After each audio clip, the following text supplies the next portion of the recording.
সামনে বিধানসভা নির্বাচন, তার আগেই তৃণমূলে বড় সড় ভাঙন। লাভপুরের শাওগ্রামে তৃণমূল ছেড়ে হুমায়ুন কবিরের নতুন দল জনতা উন্নয়ন পার্টিতে যোগদান করলো প্রায় 61 পরিবার। বিধানসভা ভোটের আগে সংখ্যালঘু এলাকায় তৃণমূলের ভাঙন যথেষ্ট তাৎপর্যপূর্ণ বলে মনে করছেন বিশেষজ্ঞরা।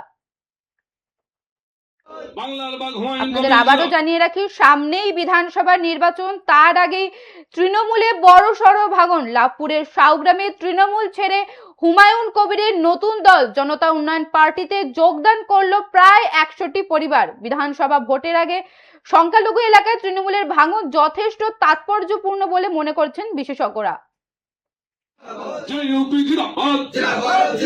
বাংলার বাঘ হুমায়ুন কবির জিন্দাবাদ, জনতা উন্নয়ন পার্টি জিন্দাবাদ। আজ লাভপুর ব্লকের বিভিন্ন গ্রাম থেকে 100-রও বেশি পরিবারের সদস্যরা আমাদের জনতা উন্নয়ন পার্টিতে যোগদান করলেন। মাননীয় হুমায়ুন কবির সাহেবের নীতি ও আদর্শে এরা অনুপ্রাণিত এবং লাভপুর ব্লকে বিভিন্ন গ্রামে ভাঙন ধরে গেছে।